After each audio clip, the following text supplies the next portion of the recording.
আমি দেখি নাই হেফাজতের আন্দোলনের সময় বলেছেন মুসলিমদের আন্দোলন, তখন তো বলেছেন হেফাজতের আন্দোলন।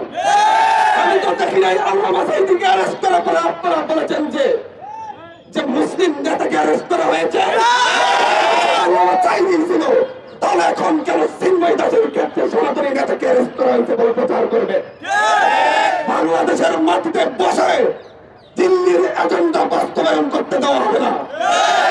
আপনাদেরকে আমি আজকে এখান থেকে বলতে চাচ্ছি, গতকালকে আমি একটি টকশোতে বলে এসেছি, চিন্ময় দাস কিংবা ইসকনকে বর্ডার লেন্থে সনাতনী হিসেবে প্রচার করার কারণে মূলত আজকে এটা এত দূর এসেছে।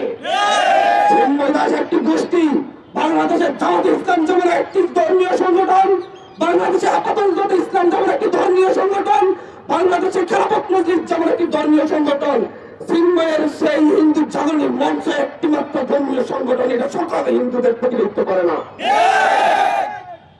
এই জঙ্গিবাদী এই সংগঠন দীর্ঘ সময় ধরে বাংলাদেশের শিশু কিশোরদের, কোমলমতি শিশু কিশোরদের তাদের উগ্রবাদিতায় লিপ্ত করার জন্য ষড়যন্ত্রে লিপ্ত ছিল।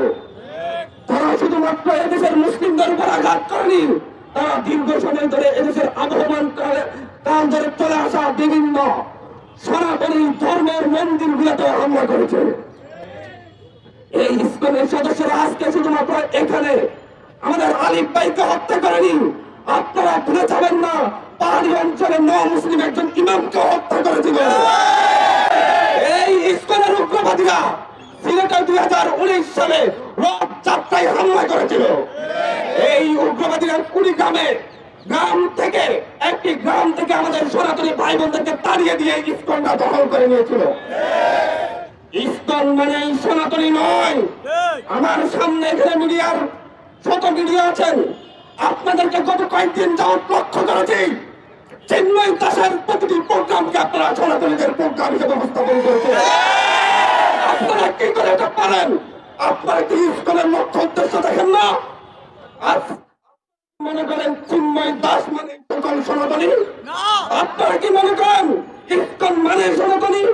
তাহলে এই যে হাজার হাজার সনাতনী ভাইরা ইসকনের বিরুদ্ধে জঙ্গি ইসকনের বিরুদ্ধে আমার সনাতনী ভাইরা প্রতিবাদ জানাচ্ছে, তারা কারা? ইসকন মানে সনাতনী নয়, ইসকন মানে জঙ্গি সংগঠন। চিন্ময় দাস মানে হিন্দু ধর্মাবলম্বী নয়, চিন্ময় দাস মানে ইহুদিবাদীর অনুপ্রবেশ ঘটানোর সেই স্বামী প্রভুপদের বক্তব্য। আপনারা ইন্ডিয়াতে দেখেন, ইন্ডিয়ার অধিকাংশ হিন্দু ভাইয়েরা বোনেরা এই ইসকনের বিরোধিতায় রাজপথে নেমেছে। আপনারা পশ্চিমবঙ্গের নির্বাচনের আগে দেখেন ইসকনের বিরুদ্ধে মমতা ব্যানার্জির বক্তব্য দেখেন, তারা কিভাবে উনি বলেছেন যে বাংলাদেশে এই উপমহাদেশে ইসকন জঙ্গিবাদ চালাচ্ছে, উগ্রবাদিতা চালাচ্ছে।